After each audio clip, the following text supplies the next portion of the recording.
तो जय जिनेन्द्र सभी से हम कर्मों की चर्चा कर रहे थे, और कर्मों की चर्चा करते हुए आज हम पहुंच गए हैं आखिरी और 8वें कर्म अंतराय कर्म पर। तो क्या है ये अंतराय कर्म? तो आत्मशक्ति और पौद्गलिक वस्तु की उपलब्धि में बाधा पहुंचाने वाला जो कर्म है वो है अंतराय कर्म। इसमें मैंने दो शब्द कहे, आत्मशक्ति और पौद्गलिक वस्तु। यानी सांसारिक उपलब्धियों में भी जो है वो अंतराय कर्म का उदय हो सकता है, बाधा पहुंच सकती है, और आध्यात्मिक उपलब्धियों में, आत्मशक्ति की उपलब्धि में भी बाधा पहुंच सकती है, और दोनों का कारण हो सकता है अंतराय कर्म। तो बाधा कितने प्रकार की हो गई? दो, सांसारिक और आध्यात्मिक। तो दोनों ही प्रकार की उपलब्धियों में अगर कोई बाधक कर्म है तो वो है अंतराय कर्म। और इस अंतराय कर्म की 5 उत्तर प्रकृतियां हैं। कौन सी? दानांतराय, लाभांतराय, भोगांतराय, उपभोगांतराय और वीर्यांतराय। तो दानांतराय, दानांतराय यानी दान में अंतराय। तो इस कर्म के उदय से क्या होता है कि जीव को दान देने में जो है वो बाधा आती है, और दान मिलने में भी बाधा उत्पन्न होती है। ठीक है, दान देने में बाधा उपस्थित करता है, और दान की भावना भी पैदा नहीं होने देती। अब देखिए, दान के ऊपर हमने एक पूरी क्लास रखी थी, जो है यूट्यूब पर भी, फेसबुक पर भी। दान भी दो प्रकार के होते हैं, लौकिक दान और लोकोत्तर दान। तो दोनों ही प्रकार के दान कर देने की या दान प्राप्त करने में जो बाधा उत्पन्न होती है, उसमें सहायक कर्म कौन सा हो गया? अंतराय कर्म। ठीक है, तो ये होता क्यों है? क्योंकि आप किसी और व्यक्ति के दान में बाधा उत्पन्न करते हैं। लाभांतराय कर्म, लाभ में अंतराय। इस कर्म के उदय से क्या होता है? जीव के जो शब्द है, गंध है, रस है, स्पर्श है, इन सब के लाभ, और ज्ञान, दर्शन, चरित्र, तप, इन सब के लाभ में विघ्न उपस्थित होता है। और भोगांतराय, भोग में अंतराय, और उपभोग अंतराय यानी उपभोग में अंतराय। क्या है ये भोग और क्या है उपभोग? एक बार जो कोई चीज काम में आती है वो भोग है। जैसे आपने भोजन है, एक बार खा लिया, उसका काम खत्म हो गया, है ना, उसका काम कंप्लीट हो गया। बार बार वही भोजन, सेम भोजन काम नहीं आ सकता है। लेकिन उपभोग में आने वाली वस्तुएं कौन सी है? जो एक से अधिक बार काम में आती है। जैसे कि आपके कमरे पर कोई पलंग पड़ा है, आप रोज उस पर सोते हैं। जैसे आपके कपड़े हैं, वो एक से अधिक बार आप पहनते हैं। तो ये उपभोग की, बर्तन है वो रोज इस्तेमाल करते हैं, ये उपभोग की वस्तुएं हो जाती हैं। तो ये जो भोग है, इसका उदय, अंतराय कर्म का उदय होने पर ये जो भोग की वस्तुएं हैं, उनके भोग में बाधा उपस्थित ये कर्म करता है। और उपभोग यानी उपभोग जन्य जो चीजें होती है, उपभोग के योग्य जो चीजें होती है, तो अंतराय कर्म के उदय से जीव के उपभोग में आने वाली जो भी चीजें हैं या वस्तुएं हैं, उनके उपभोग में बाधा उपस्थित करता है। देखिए कितना ऐसा होता है ना, सुना है कि एक वो होता है मिठाई वाला जो व्यक्ति होता है, उसके डायबिटीज हो गई, तो सारी मिठाइयां सामने है, बड़ी इच्छा है, उसकी अपनी ही है, लेकिन फिर भी उसके डायबिटीज हो गई और वो मिठाई नहीं खा पाता। लोग बड़े बड़े घर बनाते हैं और उनके ऊपर कोर्ट केसेस हो जाते हैं, घर के सामने ताला लग जाता है, और वो जीवन भर वो घर होते हुए भी उस घर में रह नहीं पाते, धन होते हुए धन का उपभोग नहीं कर पाते, मकान होते हुए मकान में रह नहीं पाते, भोजन की सामग्री सामने होते हुए भी उसका उपयोग नहीं कर पाते। ये सब क्या है? सब अंतराय कर्म का उदय है। और वीर्यांतराय, वीर्य यानी शक्ति। तो इस कर्म के उदय से क्या होता है? जीव के जो सत्ता रूप शारीरिक और आत्मिक शक्ति के प्रकटीकरण में अवरोध उपस्थित करने वाला जो कर्म है, वो भी अंतराय कर्म ही है। यानी हमारी आत्मशक्ति जो है वो प्रकट नहीं हो पाती है, उसमें अवरोध आ जाता है। शारीरिक शक्ति जो है वो भी, आदमी वीक हो जाता है, बीमार हो जाता है, भीतर से भी व्यक्ति डिप्रेस हो जाता है, टूट जाता है। तो मन वचन काय से जो शक्तिहीनता का अनुभव जीव करता है, वो वीर्यांतराय कर्म के कारण करता है। और इस अंतराय कर्म के बंधने के जैसे इसके भोग हैं वैसे ही इसके 4 कारण हैं, दान, लाभ, भोग, उपभोग और वीर्य। तो इन सब में कारण से, बिना कारण से जब कोई व्यक्ति विघ्न डालता है तो अंतराय कर्म का बंध इन टर्न वो कर लेता है। और ये जो अंतराय कर्म बंध है, इसके ये जो 5 प्रकार हैं, दान, लाभ, भोग, उपभोग और वीर्य, है ना। तो क्या है, अगर समझिए हम साधु साध्वी हो, हमारे पास कोई चीज है, हम देखते हैं पंच महाव्रती जीव है सामने है, लेकिन फिर भी हम जो है वो भावना चाहते, मतलब उनके साथ हमारे पास होते हुए भी हम भावना नहीं भाते हैं। तो ये क्या है, सुपात्र दान हम नहीं देते हैं, कोई देना चाहे उसे देने नहीं देते हैं। तो इस प्रकार, क्योंकि वास्तव में जो सुपात्र दान है वो क्या है, वो तो केवल 3 ही है, अभय दान और ज्ञान दान और संयति दान। किसी व्यक्ति के मार्ग को यदि हम अच्छा करते हैं, प्रशस्त करते हैं, तो वो हो गया ज्ञान दान। किसी की दिशा परिवर्तित करके उसे सही मार्ग दिखाते हैं तो वो ज्ञान दान। संयति दान यानी ऐसे जीव जिन्होंने सर्वथा हिंसा का त्याग कर दिया है, पंच महाव्रत धारी है, उनकी साधना को देखकर भाव विभोर हो जाना और सोचना कि मेरा भी पुरुषार्थ किसी दिन ऐसा हो कि मैं ऐसा ही बन सकूं, मेरी आत्मा भी इतनी निर्मल बन सके, लेकिन आज क्यों ना मेरे पास जो कुछ स्वतः ही है उन्हें मैं अर्पण करके और इनकी साधना में संविभागी बन सकूं। तो सुपात्र व्यक्ति को दिया हुआ सुपात्र दान, सुपात्र व्यक्ति के द्वारा ये संयति दान है। और अभय दान, अभय या दान यानी जीवों को अपने भय से मुक्त करना, यानी कि अहिंसा के मार्ग पर स्वयं चलने की कोशिश करना। ये 3 ही प्रकार के दान जो है वो कैसे हैं, वो है आध्यात्मिक दान, सुपात्र दान है। और ये क्या है, इनमें इनको नहीं करना और इस प्रकार के दान से वंचित रहना और दूसरों को जो कोई करना चाहता हो उसमें अंतराय डाल देना।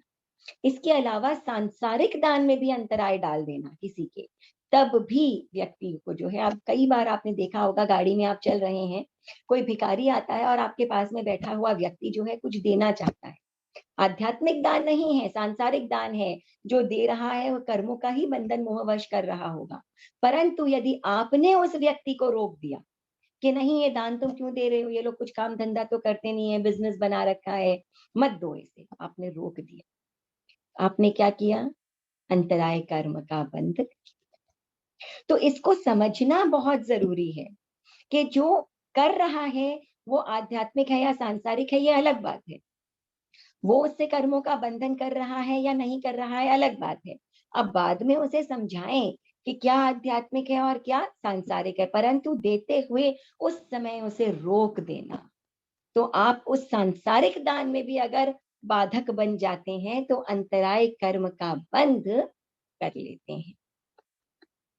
तो लाभ में अंतराय डालना, किसी भी मनुष्य को धन का लाभ हो रहा हो या किसी और प्रकार का लाभ हो रहा हो और आप उसमें किसी भी कारणवश, रागवश, द्वेषवश उसमें अड़चन डाल देते हैं, बाधा बन जाते हैं, किसी का बिगड़ा हुआ काम बन रहा हो उसमें विघ्न उपस्थित कर देते हैं, है ना, दूसरों के सुख साधन की प्राप्ति में आप बाधक बन जाते हैं।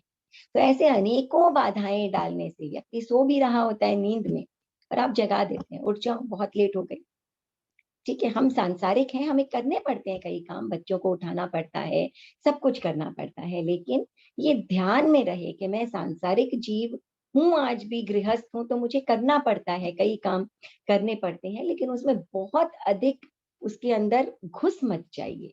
तो ये क्या हो गया कि लाभ में, किसी के की आराम में लाभ, आराम का लाभ ले रहा हो, कोई कोई और प्रकार के सुख का लाभ ले रहा हो और आप उसमें बाधक बन जाते हैं, तो हम अंतराय कर्म का बंध कर लेते हैं। भोज्य पदार्थ क्या हो गए हमारे, भोग के पदार्थ।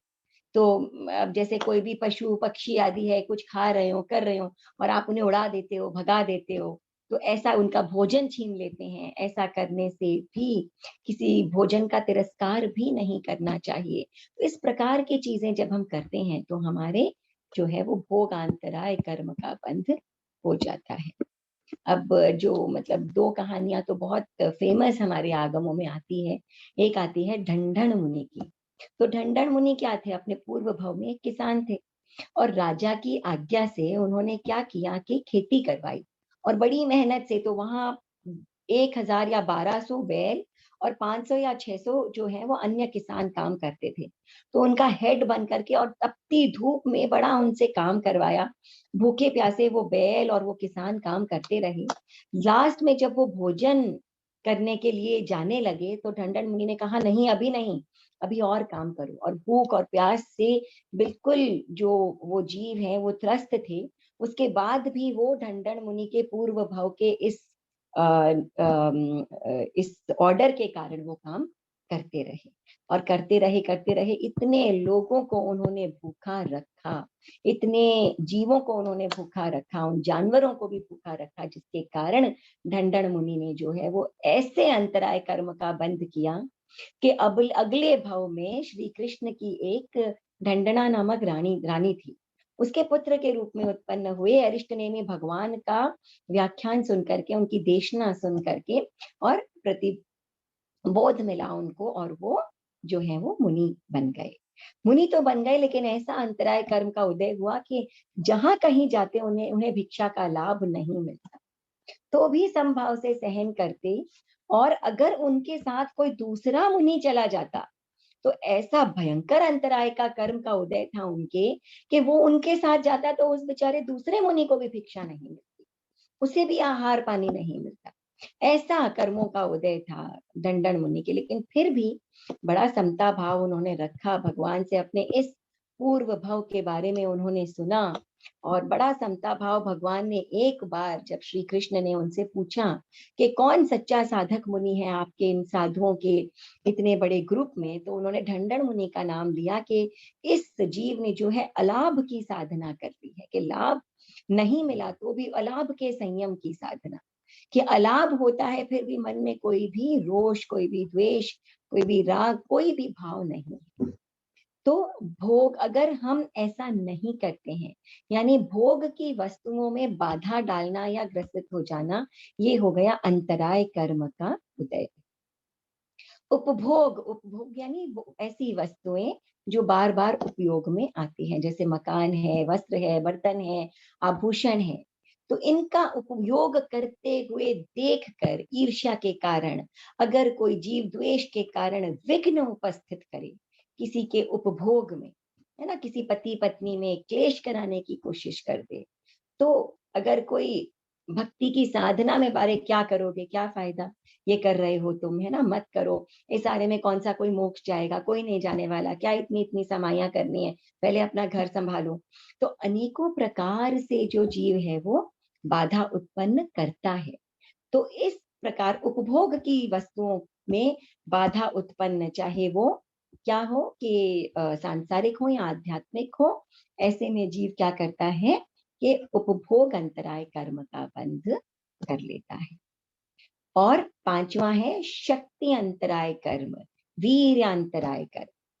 तो शक्ति होने पर भी जो व्यक्ति साधना में नहीं रहता, जिस व्यक्ति की जितनी शारीरिक और मानसिक शक्ति होती है, उतना अधिक उसे आध्यात्म की राह पर चलना चाहिए। क्यों? क्योंकि जितनी शक्ति अधिक, उतना अधिक उस शक्ति को सदुपयोग में लाना चाहिए, अच्छे मार्ग पर लगाना चाहिए, सुकर्म में लगाना चाहिए। ऐसा करते हुए भी जो व्यक्ति नहीं करता, और जो दूसरे व्यक्ति कोई शक्तिपूर्ण काम या अच्छा काम या पुरुषार्थ कर रहे होते हैं, उनके कार्यों में विघ्न उत्पन्न कर देना, बाधा उत्पन्न कर देना, धर्म आराधना में विराधक बन जाना, ऐसे ऐसा करने से क्या होता है, शक्ति का दुरुपयोग जो व्यक्ति करता है उसके वीर्यांतराय कर्म का बंध हो जाता है। और दूसरों को, कई जीव ऐसे होते हैं जो बहका भी देते हैं और उन्हें निरुत्साहित कर देते हैं, ऐसा करने से भी ये वीर्यांतराय का कर्म जो है ये हो जाता है। तो दान का अवसर नहीं मिलना, ये वीर्यांतराय कर्म का फल। लाभ का अवसर नहीं मिलना, भोग का अवसर नहीं मिलना, उपभोग का अवसर नहीं मिलना, और शक्ति से वंचित रह जाना। तो जैसे आपको बताया कि इसी प्रकार एक व्यक्ति, उसको रेशमी वस्त्रों का बड़ा शौक है, मगर क्या हो जाता है, उसके शरीर में रेशमी वस्त्र से ही एलर्जी हो जाती है, तो उसे सूती वस्त्र ही पहनकर धन दौलत सब है लेकिन नहीं पहन सकता। आदमी के सब पास सब कुछ है, सामने है, मगर बीमार पड़ा है और वो किसी भी चीज का उपभोग नहीं कर सकता है। कई बार आपने देखा होगा, बुखार इत्यादि जब हो जाती है तो क्या होता है, घर में खाना पीना सब बनता है मगर आप खाने की इच्छा ही नहीं होती, खा ही नहीं पाते हैं। मन बड़ा वो रहता है, तो कसैला रहता है, जो आपकी टेस्ट है, जुबान है। तो कई बार वस्तुओं के होने पर भी हम उसका उपयोग नहीं कर पाते हैं, और इसका कारण है वीर्य अंतराय कर्म। और शक्ति प्राप्त करने के तमाम साधन विद्यमान होते हुए भी शक्ति प्राप्त नहीं हो पाती। तो ऐसा कब होता है, जब शक्ति अंतराय कर्म यानी वीर अंतराय कर्म का उदय होता है। तो अंतराय कर्म ये है, इसको हमने बेसिक रूप में समझा। इस अंतराय कर्म की जो स्थिति है वो मिनिमम जघन्य अंतर मुहूर्त और उत्कृष्ट 30 करोड़ा करोड़ सागर, और अबाधा काल क्या है, अंतर मुहूर्त और 30 करोड़ा करोड़ सागर के पीछे 3000 वर्ष। और ये कर्म कैसा है, कोषाध्यक्ष के समान, राजा के भंडारी के समान। तो बिना अधिकारी के, राजा के अधिकारी या बिना राजा के कोषाध्यक्ष के, या उसके आदेश के बिना जैसे वांछित वस्तु या मनचाही वस्तु नहीं मिलती, उसी प्रकार सभी अनुकूलताएं होते हुए भी, सभी चीज सही होते हुए भी अंतराय कर्म अगर दूर नहीं होता तो कोई ना कोई या किसी न किसी रूप में अड़चन आ जाती है और आप उस चीज की प्राप्ति नहीं कर पाते हैं। तो इस कर्म से क्या है, आत्मशक्ति का प्रतिघात होता है। तो इसको भोगने के कौन से 5 कारण, दानांतराय, लाभांतराय, भोगांतराय और उपभोगांतराय। और ये अंतराय कर्म जो है वो ज्ञानावर्णीय, दर्शनावर्णीय और मोहनीय की तरह ही घाती कर्म है, आत्मा के मूल गुणों का ह्रास करता है। और इसका जो उदय है वो भी इन्हीं की तरह पहले से 12वें गुण स्थान तक इसका बंध होता है। पहले से 12वें गुण स्थान तक इसका उदय होता है, और जो बंध है वो पहले से 10वें गुण स्थान तक बिल्कुल ज्ञानावर्णीय, दर्शनावर्णीय और मोहनीय, ज्ञानावर्णीय और दर्शनावर्णीय कर्म की तरह होता है। मोहनीय कर्म का जो बंध है वो 9वें गुण स्थान तक, ज्ञानावर्णीय, दर्शनावर्णीय और अंतराय कर्म का जो बंध है वो 10वें गुण स्थान तक। उदय जो है मोहनीय कर्म का वो कहाँ तक है, 10वें गुण स्थान तक, और इन कर्मों का उदय 12वें गुण स्थान। मोहनीय कर्म जो है उसकी सत्ता 11वें गुण स्थान तक, 11वें गुण स्थान में वो दबा रहता है परंतु सत्ता होती है उसकी, और इनकी सत्ता 12वें गुण स्थान तक। मोहनीय कर्म का क्षय हो जाता है 12वें गुण स्थान में, और इन कर्मों का जैसे ही 12वें गुण स्थान में मोहनीय कर्म का क्षय होता है, जीव 13वें गुण स्थान में जाता है, और बिल्कुल जाते ही प्रथम समय में ही इन बचे हुए 3 घाती कर्मों का, ज्ञानावर्णीय, दर्शनावर्णीय और अंतराय का क्षय कर देता है, और केवल ज्ञान, केवल दर्शन उत्पन्न हो जाता है उसको। तो इसका जो क्षयोपशम है, क्योंकि ये घाती कर्म है, इसका क्षयोपशम भी होगा। तो क्षयोपशम भी पहले से लेकर के और 12वें गुण स्थान तक होता है। और क्षायिक भाव कब होता है, जब क्षय हो गया ये कर्म, और खत्म कब हो जाता है, 12वें गुण स्थान में, यानी कि 13वें गुण स्थान के प्रथम समय में, यानी कि 13वें और 14वें गुण स्थान में इसका जो है वो क्षायिक भाव होता है। और सिद्धों में भी इसका क्षायिक भाव होता है। और क्योंकि यह मोहनीय कर्म नहीं है, इसका उपशम नहीं होता, उपशम केवल मोहनीय कर्म का होता है। तो थोड़ा सा मैंने बोलते समय इधर उधर बोल दिया हो, एक बार फिर से हम गुण स्थानों में अवस्थिति क्लियर कर लेते हैं घाती कर्मों की, कि 9वें गुण स्थान तक मोहनीय कर्म का बंध, और 10वें गुण स्थान तक मोहनीय कर्म का उदय, 11वें गुण स्थान तक मोहनीय कर्म की सत्ता, और उसके बाद में नीचे गिरता ही गिरता है जीव, लेकिन अगर क्षपक श्रेणी चढ़ता है तो 12वें गुण स्थान तक मोहनीय कर्म जो है उसकी सत्ता होती है, उसके बाद वो समाप्त हो जाता है, खत्म हो जाता है। तो ये हो गया मोहनीय कर्म के बारे में। और ज्ञानावर्णीय, दर्शनावर्णीय, अंतराय, इनका जो बंध है वो 10वें गुण स्थान तक, उदय 12वें गुण स्थान तक, और जो 13वें गुण स्थान के प्रथम समय में इनका क्षय हो जाता है, तो इनका क्षयिक भाव जो है वो 13वें 14वें और सिद्धों में, 13वें 14वें गुण स्थान में और सिद्धों में।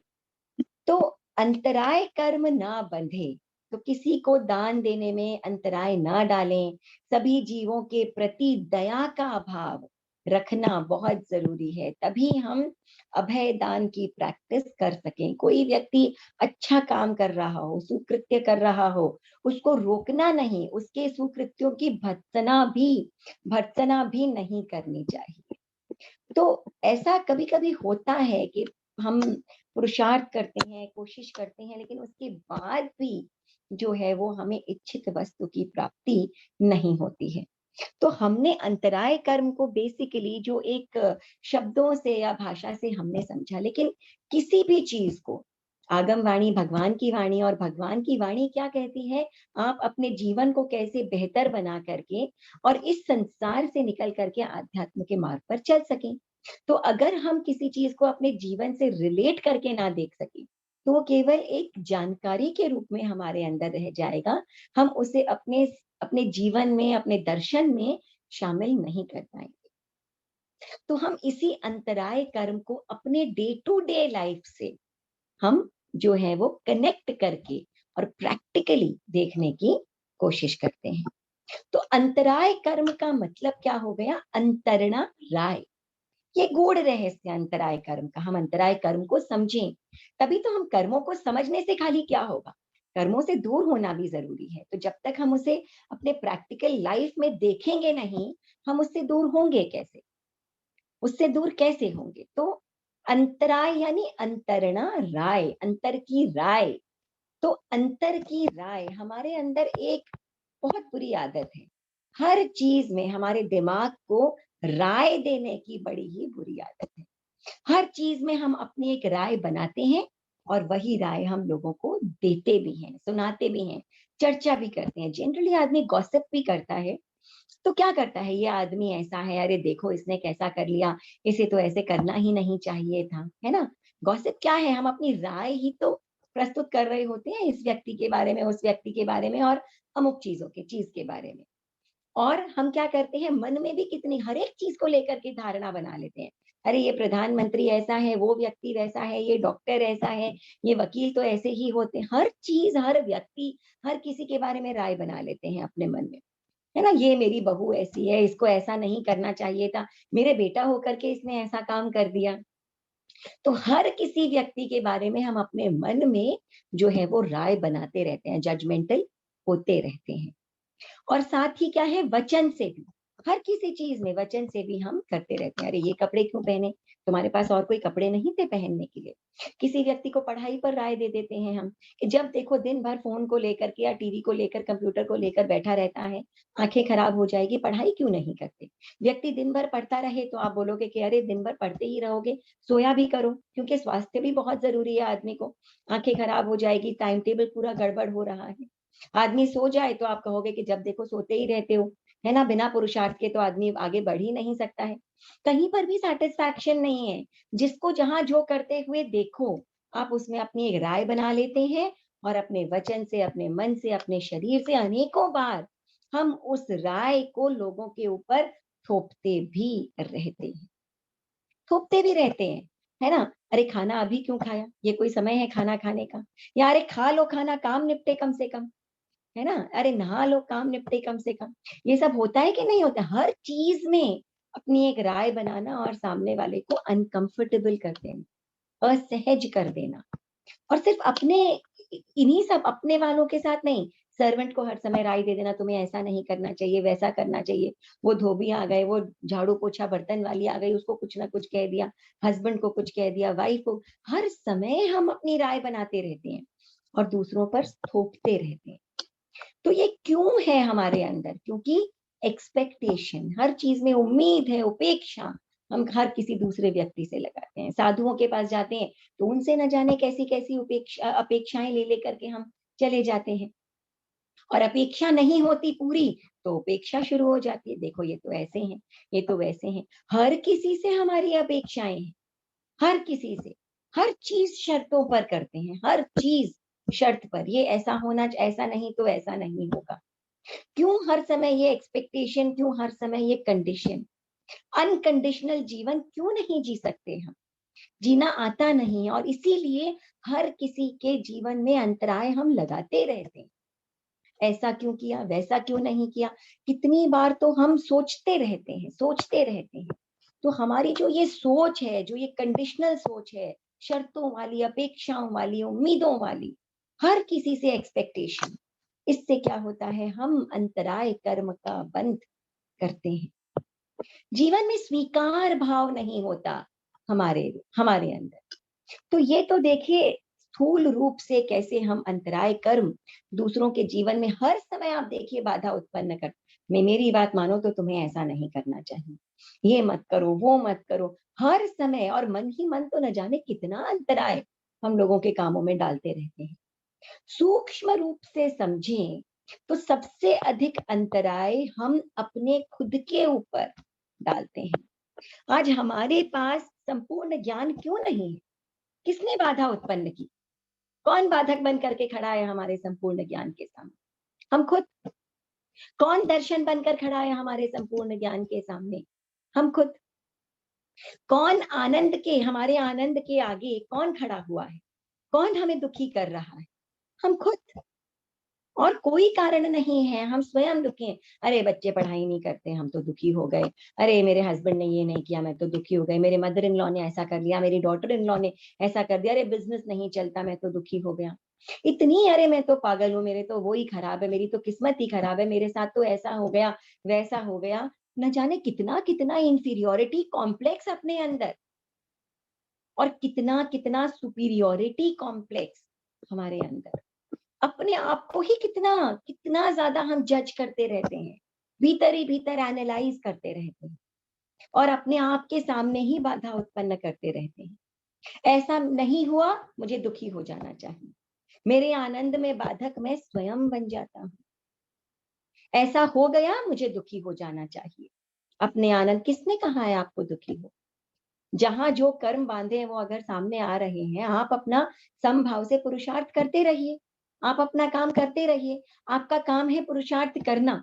अब जो होगा और नहीं होगा वो तो आपके हाथ में नहीं है। अब उसके कारण अपने आप को दुखी बना देना, ये अंतराय कर्म है। तो हम दूसरों का क्या, सबसे पहले तो स्वयं अपने आप के लिए बाधक बन करके और खड़े हैं। तो अनकंडीशनली जीना सीखना होगा हमें, तब हम अंतराय कर्म का बंध करने से रुक पाएंगे। अनेकों बार आठों कर्म किए होंगे ना, ज्ञानावर्ण्य, दर्शनावर्ण्य, वेदनीय, मोहनीय, आयुष्य, नाम, गोत्र, अंतराय। कितना अच्छा लगता है मैं 8 कर्मों को, पर कैसे आप उसको अपने भीतर से बाहर निकालेंगे? देखिए क्षण क्षण में, पल पल में, और नहीं छोड़ पाते हैं तभी तो संसार में उलझे हुए हैं। हर चीज में दूसरों के अंतराय और खुद के अंदर, अरे मुझसे तो ये होगा ही नहीं, मैं तो ये कर ही नहीं सकता, है ना? हर चीज में ऐसा, अपने भीतर ही भीतर हम दुख का एहसास बार बार करते हैं, और यही तो है असमता भाव, विषमता भाव। और अंतराय कर्म का बंध हम भीतर ही भीतर हर क्षण हर पल करते चले जाते हैं। और धीरे धीरे अगर ऐसा नहीं होगा, हम स्वयं के बाधक नहीं बनेंगे, तो नेक्स्ट स्टेप में हम दूसरों का बाधक बनने से ऑटोमेटिकली बच जाएंगे। क्योंकि दूसरे जब हमारे अपने भी, हमारे पास क्या है, हमारी परिस्थिति क्या है, हमारा कंडीशन क्या है, हमारे चारों तरफ का वातावरण क्या है, वो जब हमें इफेक्ट ही करना बंद कर देगा, हमारे आनंद में वो बाधा बन ही नहीं सकता। अपने आप को आनंदित या आनंदित, अज्ञानी और ज्ञानी, दर्शनी अदर्शनी, हम स्वयं ही तो बना रहे हैं। अपने सामने रोड़ा बाधक कौन उत्पन्न कर रहा है? हम खुद कर रहे हैं। और ऐसा हम करना छोड़ देंगे तो ऑटोमेटिकली दूसरों के लिए बाधक बनना बनना बंद हो जाएंगे। हो जाएंगे कि नहीं हो जाए, जो जैसा करता है वो जाने। और जानते हैं ये स्थिति कौन सी है? ये वो स्थिति है जो हमें संसार से निकाल करके आध्यात्म पर खड़ा कर देती है, आध्यात्म के मार्ग पर खड़ा कर देती है। ये वो स्थिति है। तो हम जानते हैं आठों कर्मों को, और उसके बाद हम इस अंतराय कर्म से निकलना चाहते हैं। क्योंकि ये हमारे अपने लिए ही बाधक है। ये सांसारिक जितने भी एक्सपेक्टेशंस हैं, ये जितने भी चीजें हमें मिल रही हैं, ये सब जोड़ी के साथ आती हैं। सुख के साथ दुख आता है, मिलने के साथ बिछुड़ना आता है, तरक्की के साथ नुकसान आता है, लाभ के साथ अलाभ आता है, स्वास्थ्य के साथ अस्वास्थ्य बीमारी आती है, अमीरी के साथ गरीबी आती है। तो हम क्या है कि इन सारी चीजों की जोड़ी है, क्योंकि सांसारिक है। सांसारिक सारी चीजें जोड़ी के साथ आ रही। तो हमें क्या है कि इन सारी परिस्थितियों में अगर हम समभाव रखना सीख लें, अपने आप से हर समय एक्सपेक्ट करना छोड़ दें, अपने आप के लिए बाधक बनना छोड़ दें, तो सबसे पहले हम अंतराय कर्म को धीरे धीरे धीरे धीरे अपने आप से दूर करना शुरू कर देंगे। और ग्रेजुअली हम दूसरों से एक्सपेक्ट करना छोड़ देंगे, दूसरों के सामने शर्तें रखना छोड़ देंगे, कंडीशन बनाना छोड़ देंगे। हम असहज खुद होना और दूसरों को बनाना हम छोड़ देंगे। असंतुष्ट होना बंद हो जाएगा और यहीं पर अंतराय कर्म क्षीण होने लग गए। नया अंतराय कर्म बंधेगा नहीं। पर हमने सिर्फ समझ लिया अंतराय कर्म को ऊपर ऊपर से। अरे कोई दान दे रहा है, रोको। अरे किसी को लाभ हो रहा है, रोको। नहीं, हर छोटी छोटी चीज में आप देखिए हम कैसे कैसे अंतराय, और केवल शरीर से नहीं, मन और वचन से कितनी चीजें हम बोल देते हैं। अरे तुम ऐसे कर। एक औरत थी, एक औरत थी और हर समय वो जो है वो अच्छे संभ्रांत करती थी, मगर उसके पास में हीरे की चूड़ियां नहीं थी। उसको लगा देखो मेरी सब सहेलियों के पास में ऐसे बड़े बड़े हीरों की चूड़ियां, मेरे पास नहीं, मेरे पास नहीं, मेरे पास नहीं। मेरे पति तो इतने कमाते नहीं कि मेरे पास ऐसी बड़े बड़े हीरों की चूड़ियां हो जाए।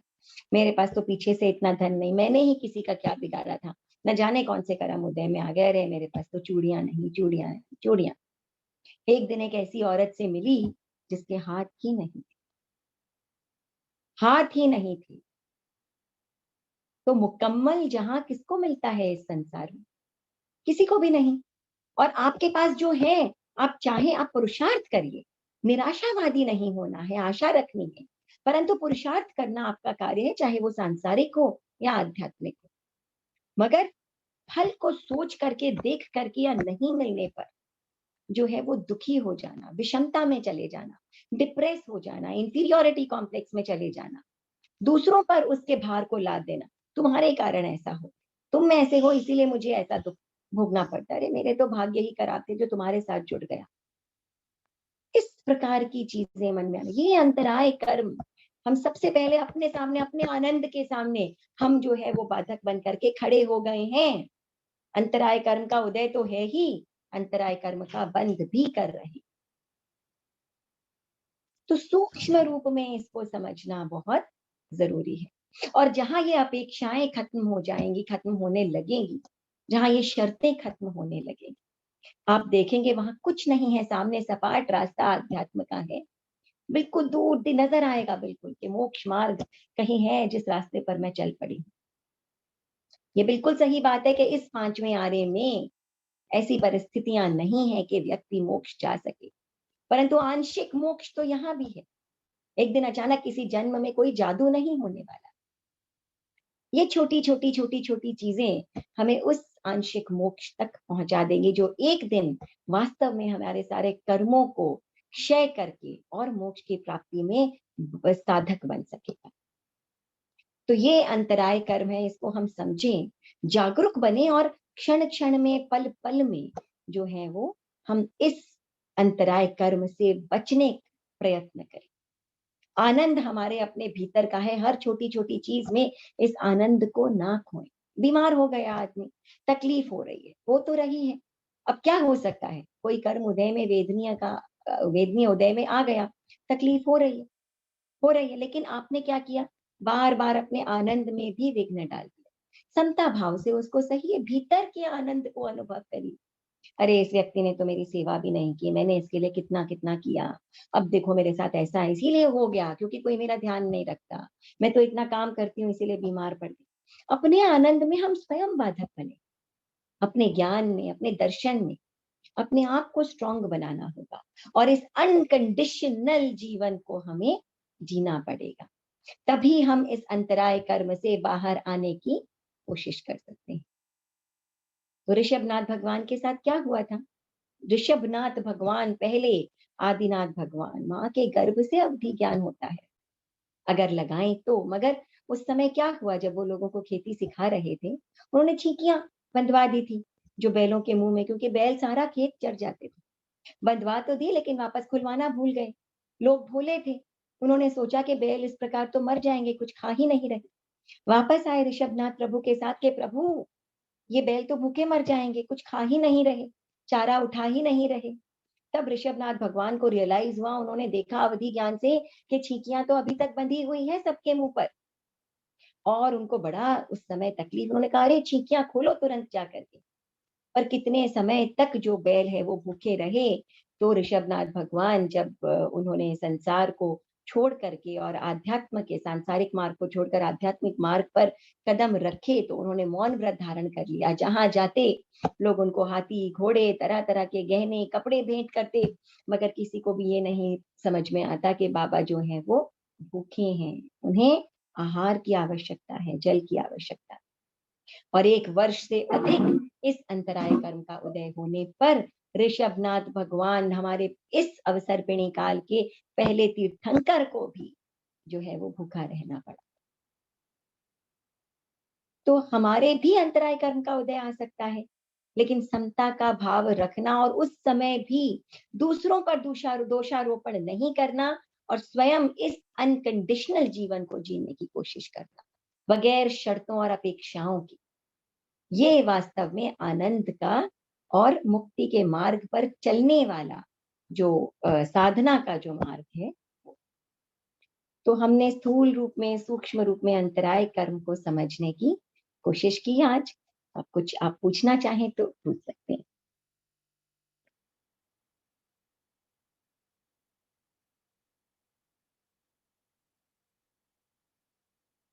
कोई क्वेश्चन? जय जिनेन्द्र संस्कृति जी। जय जिनेन्द्र। कौन फरमा रहे? विजया बोथरा, चेन्नई से। हाँ जी विजया जी, फरमाइए। आपने आपने जैसे कहा कि अंतराय कर्म, तो क्या फिर अगर किसी चीज में बाधा आ रही हो तो फिर इसका मतलब है कि जब तक वो अंतराय कर्म खत्म नहीं होगा तब तक वो हमारा काम नहीं होगा, या हम कोई विशेष प्रयत्न करें तो कैसे करें और क्या करें? देखिए, एक चीज है कि डेफिनेटली किसी चीज में बाधा आ रही है, उत्पन्न हो रही है, तो वो तो अंतराय कर्म का उदय है ही, है ना, अंतराय कर्म का उदय है। लेकिन एक बात और है कि कोई भी ये जो कर्म है हमारे, ये 2 प्रकार के होते हैं। एक है निकाचित कर्म और एक हल्के कर्म। तो जो निकाचित कर्म नहीं होते हैं, वो क्या है कि आत्म प्रदेशों में भोगे जा सकते हैं। लेकिन उसका अर्थ ये नहीं है, जैसे लोग कहते हैं ना कि अंतराय कर्म की पूजा करवा लो, इत्यादि करवा लो, उससे अंतराय कर्म चला जाता है।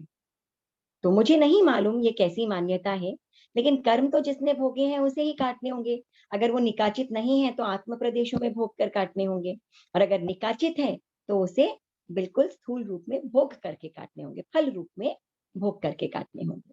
तो ऐसा कोई प्रयोजन इस प्रकार का नहीं होता है कि जो आप इन कर्मों से छूट सके। हाँ, भीतर ही भीतर यदि आपने साधना की, अगर आपने ध्यान इत्यादि किया, तप त्याग, तप जो भी है, आत्मा की निर्मलता यदि भीतर हो, आत्मा के भीतर व्रत हो, त्याग हो, तो जरूर कर्मों का क्षय आत्म प्रदेशों में हो सकता है। लेकिन उसमें भी प्रयोजन यही होना चाहिए, कर्म की निर्जरा।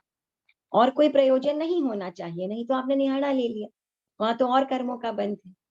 हो सकता है एक समय कोई पुण्य का उदय हुआ आपके, तो वो कार्य आपका सफल हो गया या वो बाधा टल गई, पुण्योदय आपका ही पुण्योदय।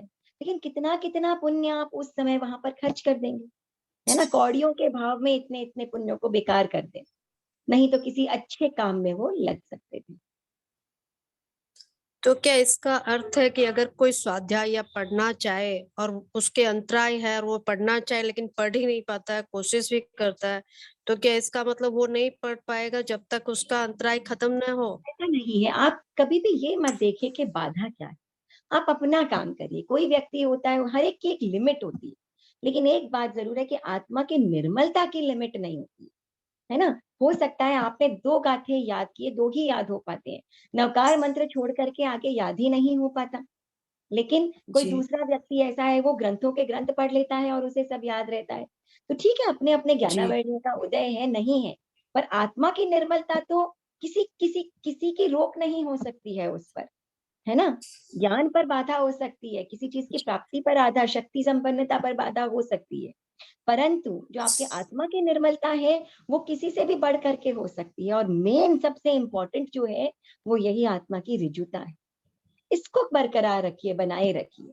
तो देखा है हमने, एक बार पहले भी मैंने एक कहानी सुनाई थी कि आत्मा की निर्मलता ऐसी होती है कि बाकी बड़े बड़े ज्ञानी रह जाते हैं, और उस आत्मा की निर्मलता को लेकर के वो जो साधु है, वो सबसे पहले केवल ज्ञान को प्राप्त कर लेता है।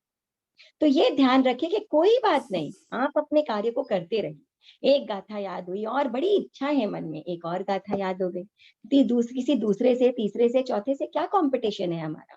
कुछ भी नहीं है। हमारी अपनी आत्मा भीतर से निर्मल रहे, ये सबसे इंपॉर्टेंट बात है ना? Thank you. और कोई प्रश्न, कुछ और? दैट्स इट समृद्धि जी, यह संस्कृति जी, विचार में। ये जो वीर्यांतरा की बात है, जी।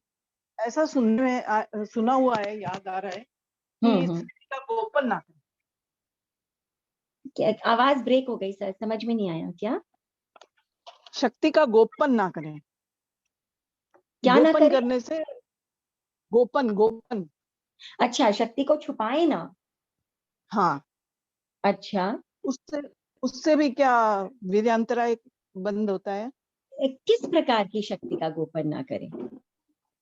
किसी भी प्रकार की शारीरिक, मानसिक, आध्यात्मिक कोई भी शक्ति का गोपन ना करें। गोपन करने से शक्ति का ह्रास होता है, ऐसा। कहाँ पढ़ा ये आपने? हाँ, मैंने किसी के मुंह से सुना हुआ है, कोई साधु सत्यों के मुंह से, या किसी के, याद नहीं आ रहा है, पर ये सुना हुआ है कि शक्ति का गोपन करने से शक्ति प्राप्त होने में या उसमें बाधा आती है, अंतराय आता है। क्या ये सही है? मैंने तो मतलब मुझे थोड़ा कम ध्यान में है ये। आई डोंट, मैंने कहीं नहीं पढ़ा है ऐसा। पर ये जरूर है कि देखिए, जो भी किसी भी व्यक्ति को किसी भी प्रकार की शक्ति मिल रही होती है, सांसारिक हो या आध्यात्मिक हो, हम उसमें बाधा उत्पन्न करते हैं, और उस किसी में हम स्वयं भी हैं, है ना? हम अपने लिए भी जब बाधा बाधा उत्पन्न करते हैं, तो हम अंतराय कर्म का बंध कर लेते हैं, जैसे वीर्यांतराय मैं कर्म कुछ कर बंद कर सकती लेते हूँ और हैं। बोल दूं मेरे से तो होता ही नहीं है, मेरे में शक्ति नहीं है, तो ये एक तरह से हाँ, गोपन हो तो गया इस ना। प्रकार का अपने आप का जो ऑटो, अपने आप को इस प्रकार का जो हम ऑटो सजेशन देते हैं, ये शक्ति का गोपन नहीं है। ये जो है ना कि अपने आप को ये सजेशन देना कि अरे मुझसे तो होगा ही नहीं, मैं तो कुछ कर ही नहीं सकती, ये कैसे हो सकता है ना? ये इस प्रकार ये शक्ति का गोपन नहीं है। ये है अपने आप को एक हीन भावना में ले जाना, अपनी उस प्राप्ति के सामने अंतराय बन करके खड़ा हो जाना। आज ही मैं कोई वो देख रही थी वीडियो वगैरह, कुछ क्रिकेटर्स के बारे में। तो मैंने देखा कि मतलब लोगों में ऐसे ऐसे, केवल आध्यात्मिक की बात नहीं, हम पुरुषार्थ भी ऐसा ऐसा गजब गजब अजब पुरुषार्थ, कि जो अनिल कुंबले है, क्रिकेटर है, उसका जबड़ा टूटा हुआ था, और उस टूटे हुए जबड़े को लेकर के और वो क्रिकेट खेल रहा था, मैच खेल रहा था। जो विराट कोहली है, उसके फादर की घर में जो है वो डेड बॉडी पड़ी हुई है, और वो व्यक्ति है, वो रणजी ट्रॉफी खेल रहा है। जो ये युवराज सिंह है, कई क्रिकेटर्स के बारे में मैं आज देख रही थी कुछ, तो युवराज सिंह है, उस व्यक्ति को कैंसर है, लेकिन उसके उपरांत वो क्रिकेट खेल रहा है। तो शक्ति का होना या नहीं होना तो हमारे अपने भीतर है, बाधाएं उत्पन्न होगी, लेकिन हमारा पुरुषार्थ कितना स्ट्रांग है, जितना पुरुषार्थ अधिक होगा, उतना ही अंतराय का बंध कम होगा। और जितना पुरुषार्थ कम होगा, देखिए, ज्ञान अधिक टिक पाना, नहीं टिक पाना, उस समय वो ज्ञानावर्णीय का उदय हो सकता है, दर्शनावर्णीय का उदय हो सकता है, अंतराय कर्म का उदय उदय हो सकता है, लेकिन पुरुषार्थ तो हमारे अपने भीतर है ना। हम एक से दो गाथे तक पहुंचने की कोशिश तो हम कर ही सकते हैं, या नहीं कर सकते हैं?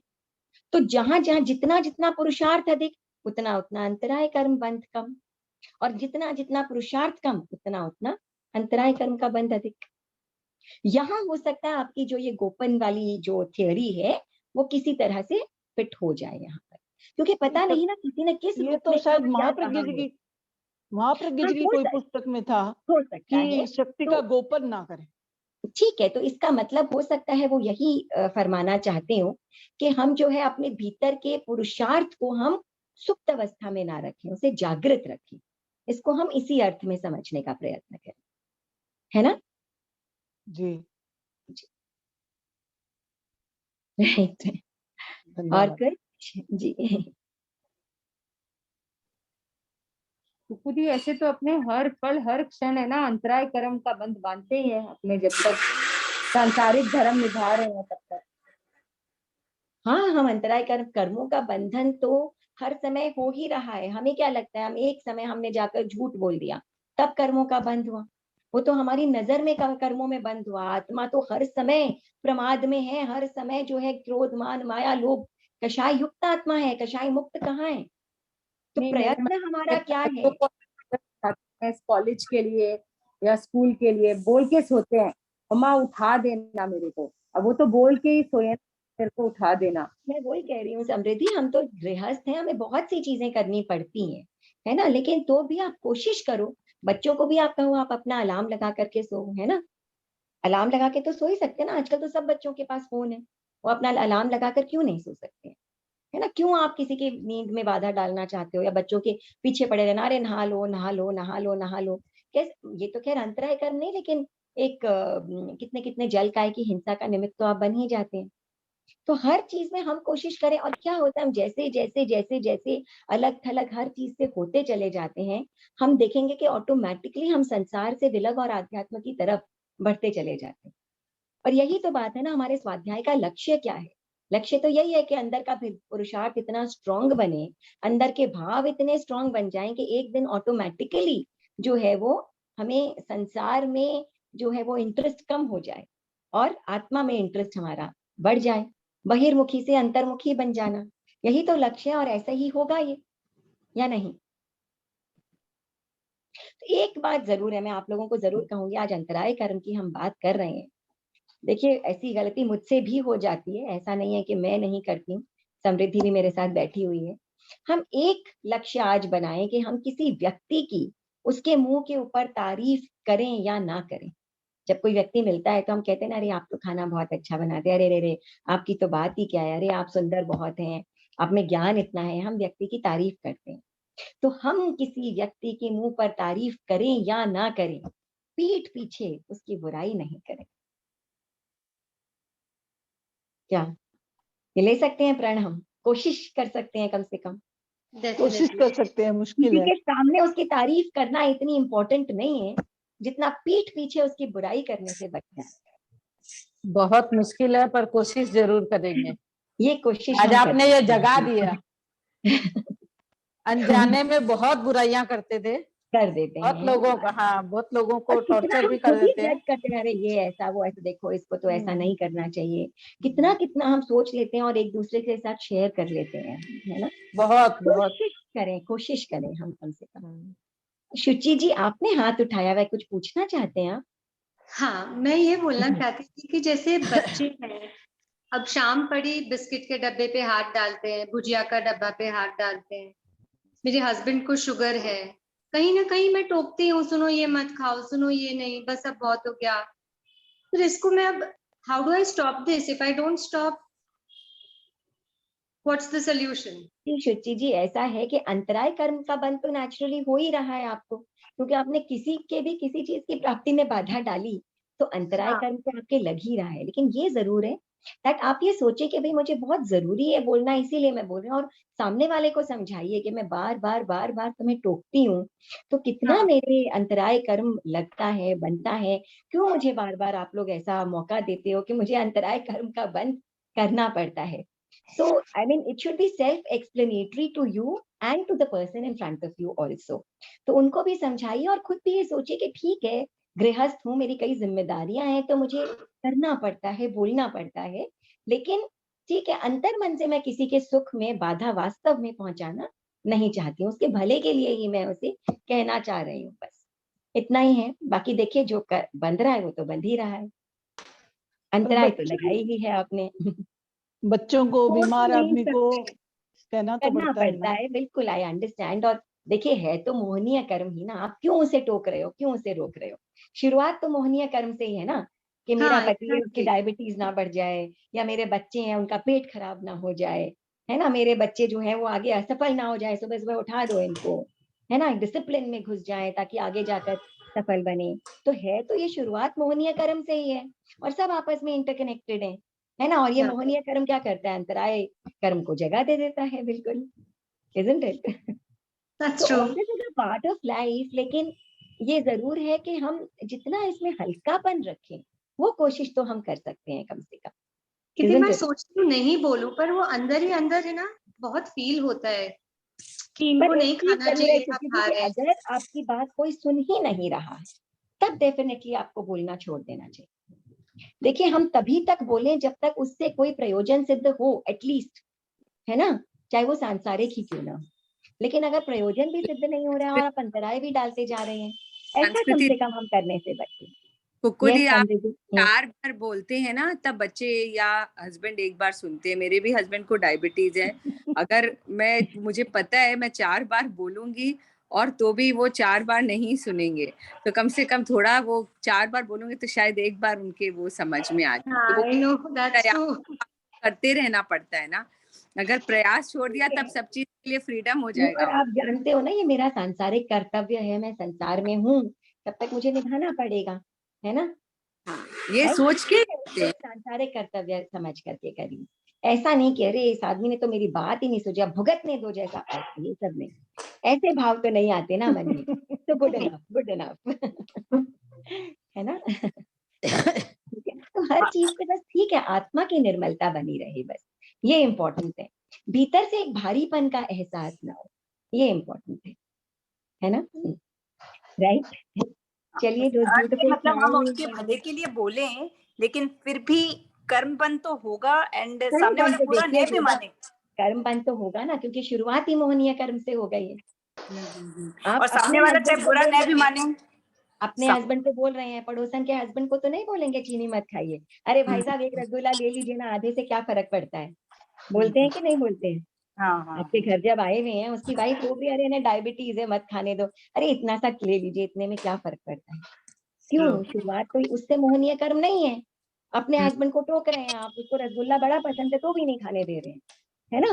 क्यों? क्योंकि मोहनीय कर्म से शुरुआत है, isn't it? तो ठीक है, सांसारिक कर्तव्य है, निभा रहे हैं, आत्मा की निर्मलता बनाए रखें, ऋजुता होनी चाहिए। राइट। चलिए, ठीक है, तो मिलते हैं हम अगली क्लास में। थोड़ा बहुत कर्म के बारे में, जो बंध, सत्ता, उदय, सुधा मासीता ने कहा था, एक बार फिर से इस पर चर्चा हम करें। 8 कर्म हमारे हो गए हैं, अब कर्म कैसे बनते हैं, कैसे टूटते हैं, है ना, कैसे कैसे कर्म बनते हैं, उस पर थोड़ी सी चर्चा हम कल की क्लास, नेक्स्ट क्लास में हम कर लेंगे। ठीक है ना। राइट। चलिए, ओके, बहुत बहुत धन्यवाद। Thank you. ओमरम संस्कृति जी, बहुत अच्छी क्लास थी। Thank you. लेकिन इसको समझने के लिए बार बार सुनना पड़ेगा। Thank you. जय जिनेन्द्र।